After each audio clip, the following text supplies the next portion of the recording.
ये हमारे practical Python series की 11th वीडियो होने जा रही है। इसके अंदर अब हम बात करेंगे कि हमने किस तरह से डाटा फ्रेम्स को अ, हमने शो करना है स्ट्रीमलीट के अंदर और हमने अपने चार्ट्स कैसे बनाने हैं। अच्छा, डाटा फ्रेम के लिए हमें एक लाइब्रेरी रिक्वायर्ड है। उस लाइब्रेरी को हम पांडास कहते हैं। और फिर डाटा जनरेशन के लिए भी हमें एक लाइब्रेरी रिक्वायर्ड है जिसको हम नमपाई कहते हैं। अभी आपने नमपाई और पांडास के ऊपर ज़्यादा फोकस नहीं करना। हम इसको फोकस करेंगे आगे चल के। अभी हमारा सिर्फ फोकस है स्ट्रीमलीट को समझना। तो आपने जो अपना सारा फोकस है वो स्ट्रीमलीट के जो चीज़ें हैं उसको समझने के अंदर लगाना है। बाकी जो चीज़ें हम उनको बाद में एक्सप्लोर करेंगे, डीपली एक्सप्लोर करेंगे। तो इसके लिए हमें सबसे पहले क्या करना है, हमें कुछ लाइब्रेरीज जो है वो इंपोर्ट करनी है। इसके अंदर हम इंपोर्ट कर रहे हैं पांडास एस पी डी। आपको पता है कि हम एस के बाद जो भी लिखते हैं वो इसका एलियस होता है, क्योंकि हम ज़्यादा नहीं लिखना चाहते। फिर हमने इंपोर्ट कर रहे हैं नमपाई एस एन पी। और फिर हम में भी हमें इसकी ज़रूरत ना पड़े, इसको हम अगर ज़रूरत पड़ेगी तो अनकमेंट कर लेंगे। अच्छा, अब ये जो लाइब्रेरीज होती हैं हमने इनको इंस्टॉल करना है अपने वर्चुअल इन्वायरमेंट के अंदर। ठीक है, अब ये हमारे पास हमारा वर्चुअल इन्वायरमेंट आपने मेक श्योर करना है कि यहाँ पर रन हो रहा हो, एक्टिव हुआ हो हमारा वर्चुअल इन्वायरमेंट। अगर नहीं हुआ हुआ तो आपने किस तरह से करना है आपको पता है, कोंडा एक्टिवेट और जो भी आपका वर्चुअल इन्वायरमेंट का नाम है माई टेस्ट ENV, मेरा ये नाम है। ठीक है, इस तरह से हमें ये पता लग जाता है। पीछे जब हमारे पास ब्रैकेट के अंदर वर्चुअल एनवायरनमेंट का नाम आ जाता है तो इसका मतलब है हमारा वर्चुअल एनवायरनमेंट एक्टिव है। तो वर्चुअल एनवायरनमेंट के अंदर आके हमने अपने टूल्स या लाइब्रेरीज या मॉड्यूल पैकेजेस इंस्टॉल करने होते हैं। तो यहाँ पर जो कमांड इंस्टॉलेशन की होती है वो होती है पिप इंस्टॉल और फिर लाइब्रेरी नेम। हम पांडास इंस्टॉल कर रहे हैं और नमपा इंस्टॉल कर रहे हैं। आप एंटर करें। अच्छा, साथ साथ ये बताता चलूं कि चूंकि हम कोंडा यूज कर रहे हैं तो कोंडा के साथ ये वाली लाइब्रेरीज प्री इंस्टॉल्ड आती हैं। ठीक है, तो आपने जो है इसको चेक कर लेना है कि आपकी पांडास और नमपाई प्री इंस्टॉल्ड हैं या नहीं। तो आपने लिस्ट चेक करने के लिए जो पैकेजेस आपके पास इंस्टॉल्ड हैं उसके लिए एक कमांड होती है पिप लिस्ट। पिप लिस्ट करके आपने एंटर करना है और यहाँ पर आप देख सकते हो कि हमारे पास हमारी रिक्वायर्ड लाइब्रेरीज इंस्टॉल हैं कि नहीं। अब आप ये देखो, यहाँ पर पांडास इंस्टॉल है और यहाँ पे हमारे पास नमपाई इंस्टॉल्ड है। ठीक है, अगर नहीं इंस्टॉल होगी यहाँ पे तो आपने पिप इंस्टॉल और लाइब्रेरी नेम लेके पैकेज नेम लेके हिट एंटर करना है तो आपकी इंस्टॉल हो जाएगी। तो अब हमारे पास पांडास और नमपा इंस्टॉल हो गई है। ठीक है, ये दोनों डाटा लाइब्रेरीज हैं, बड़ी एफिशिएंट लाइब्रेरीज हैं। और डाटा इंजीनियरिंग में आर्टिफिशियल इंटेलिजेंस के डिफरेंट टास्क्स में डाटा क्लीनिंग के लिए ये वाली लाइब्रेरीज इंटेंसिवली यूज होती हैं। इसको हम डीपली बाद में देखेंगे। अभी हमने ये देखना है कि हम डाटा फ्रेम्स को किस तरह से स्ट्रीमलीट के अंदर दिखा सकते हैं। अब डाटा फ्रेम क्या होता है, डाटा फ्रेम आप ये समझ लें कि एक टेबल होता है। ठीक है, जब जिस तरह आपका एक्सेल फाइल्स होती हैं उनके अंदर टेबल्स होते हैं, CSV फाइल्स होती हैं उनमें टेबल होते हैं। ठीक है, तो उस तरह से आपके टेबल जो है ना वो डाटा फ्रेम के अंदर शो करवाए जा सकते हैं। तो हम करने क्या लगे हैं कि हम here is our first attempt at using data to create a table। ठीक है, तो हमने स्ट्रीमलीट इंपोर्ट कर लिया, हमने पांडास इंपोर्ट कर लिया। तो अब हम क्या करेंगे, हमें एक डाटा फ्रेम बनाने लगे हैं। ठीक है, डाटा फ्रेम DF हमने एक वेरिएबल बनाया है। उस वेरिएबल के अंदर हम पांडास का डाटा फ्रेम का मेथड कॉल करते हैं। ठीक है, तो हमने डाटा फ्रेम का मेथड कॉल किया। अब उसके अंदर हमने आगे ब्रैकेट लगानी है और उसके अंदर हमने क्या पास करना है, हम एक डिक्शनरी पास कर रहे हैं। ठीक है, डिक्शनरी के अंदर की वैल्यूज होती हैं। तो आपने पहले की लिखनी है और फिर उसकी वैल्यू लिखनी है।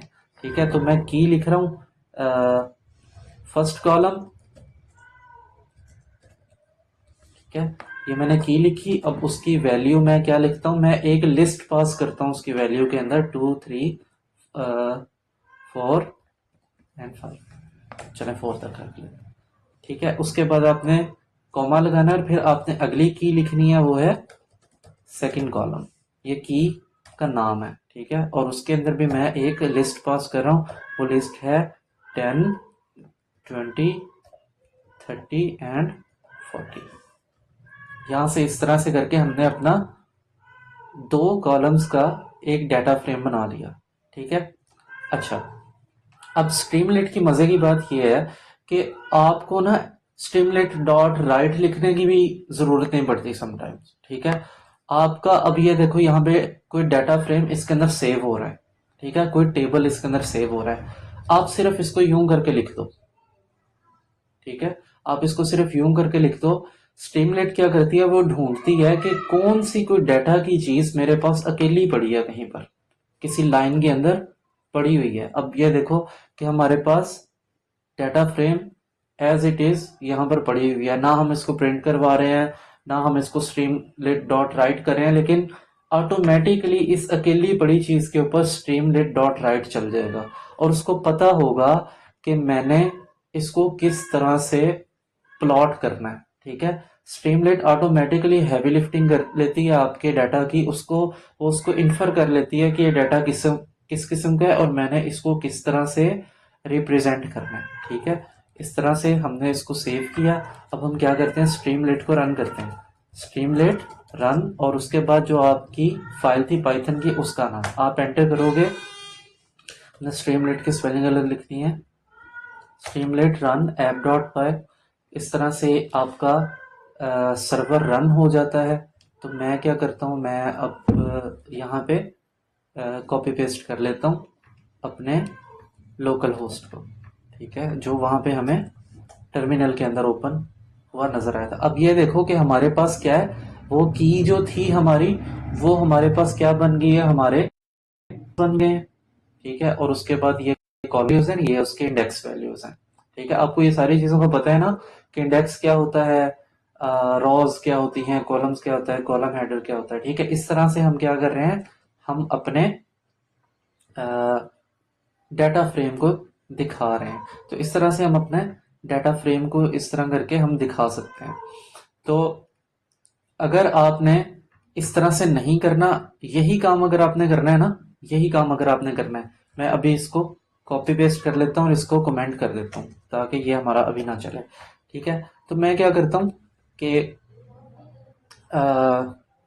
मैं एस टी डॉट राइट से कर देता हूँ, एस टी डॉट राइट, ठीक है। अब एस टी डॉट राइट आप इस तरह से करते हो ना, अब इसके अंदर जो भी चीज होगी वो आपकी चलेगी, ठीक है। तो हम क्या करते हैं कि इसको कॉपी पेस्ट कर देते हैं इसके अंदर, ठीक है। एंटर किया, ऊपर नीचे, ठीक है। अब आप ये देखो कि हमारे पास, हम इसको कंट्रोल एस करके सेव करते हैं, ठीक है, और दोबारा अपने उसकी तरफ जाते हैं और यहाँ पर फिर रीयूज कर देते हैं, ठीक है। यहाँ पर हमने देखा कि हमारे पास वैसे का वैसा आ चुका है। अब मे भी हमें पता ना चला हो, हम क्योंकि वैल्यू सेम थी, हम ये कर देते हैं, इसकी वैल्यू चेंज कर देते हैं, 50, 60, 70 और 80। अब हम कंट्रोल एस करके इसको दोबारा देखते हैं, ठीक है। तो अब ये देखो हमारे पास 50, 60, 70, 80 हमारे पास वैल्यूज इस तरह से आ गई हैं। अब हमें क्या पता चला कि हम 2 तरह से कर सकते हैं, या इस तरह से भी हम अपने डाटा फ्रेम को राइट कर सकते हैं without S T dot right के। हमने करना क्या होगा, सेव करके कोई वैल्यू हमने उसको किसी लाइन में एज इट इज उस वेरिएबल को रख देना है, स्ट्रीमलेट उसको खुद ही उठा लेगी, ठीक है। इस तरह से करके आप अपने डाटा फ्रेम को शो कर सकते हो स्ट्रीमलेट के अंदर, ठीक है। इस तरह से हम अपने डाटा को विजुलाइज कर पा रहे हैं। चार्ट्स को हम अब नेक्स्ट वीडियो में